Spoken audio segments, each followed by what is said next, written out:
Hello traders 12 जून को Nifty आ bank Nifty रे ट्रेड करिया पई कौन कौन लेवल से बेरे चलंतु हमें एनालिसिस करबा। चलंतु प्रथम देखिबा निफ्टी। निफ्टी जदि हमें डेली कैंडल को देखिबा मार्केट कौन करजी हमरो 25,200 गुटे राउंड लेवल जोड़ा थिला सेटा हमरो टारगेट थिला ताकू टच करके मार्केट से एरिया रु आज सेलिंग प्रेशर देइछ कोड ना 25,200 रु सेलिंग प्रेशर देइछ लगातार दीटा जो रेड कैंडल आमर होइतिला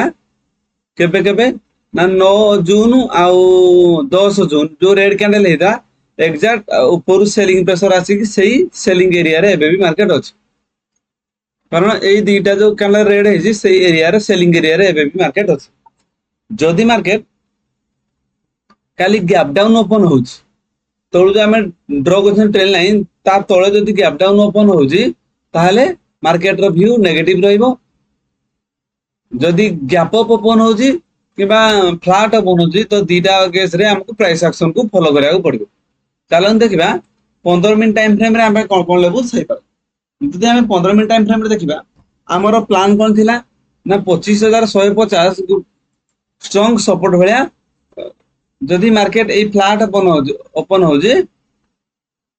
ताहले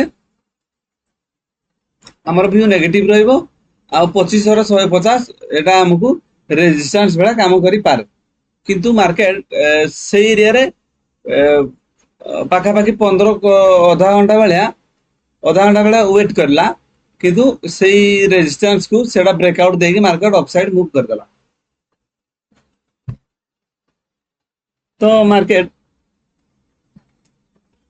अपसाइड जाएगी एग्जैक्ट 25,200 रु पुनी सेलिंग प्रेशर आसी किंतु तळु हम जो ड्रॉ करबा गोटे ट्रेन लाइन को मार्केट एबे भी सपोर्ट नेकी ट्रेन लाइन ऊपर अछि। जदि मार्केट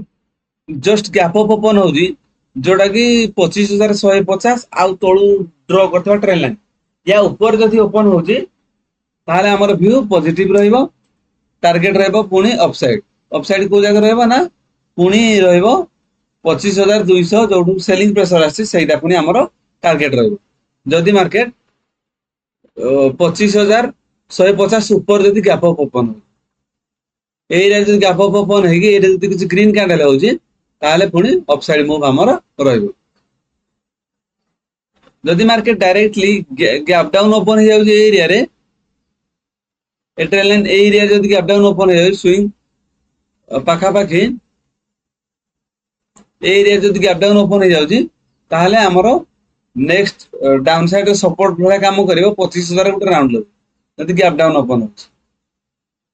एरिया रे ओपन हो जदि होउची ताले तळु ड्रॉ करथबा ट्रेन लाइन हम पई रेजिस्टेंस भला काम करिवो आ 25,000 गुटे राउंड लेवल एटा हम पई सपोर्ट भला काम करिवो।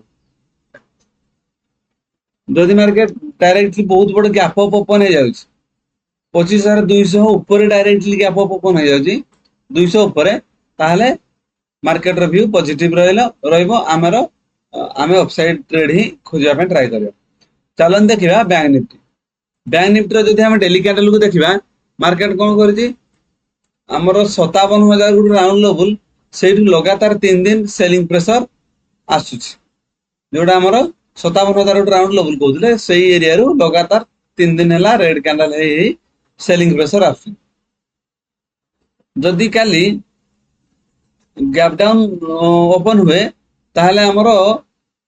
बाइंग रो पॉसिबिलिटी हे पारे। जदि हमें 15 मिनिट टाइम फ्रेम देखिबा ताहले जे पर्यंत ए हमर ड्रॉ को ट्रेन लाइन दा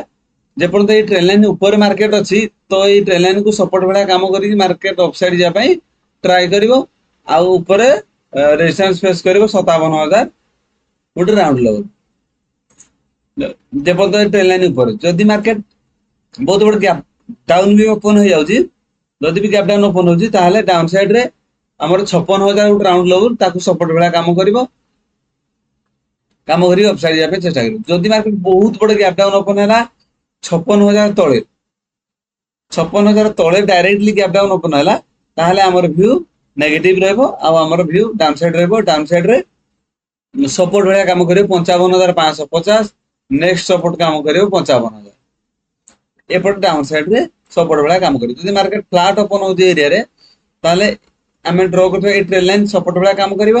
आ ऊपर ड्र कर 57,000 आम रेजिस्टेंस बेला काम कर यारी भितर मार्केट घूरी बुल तेणुक आमको छोट छोट पॉइंट ही कैप्चर करने पड़ो यही निफ्टी आ बैंक निफ्टी ट्रेडिंग लेवल्स पाइबा वीडियो को लाइक और चैनल को सब्सक्राइब करूँ। Thank you.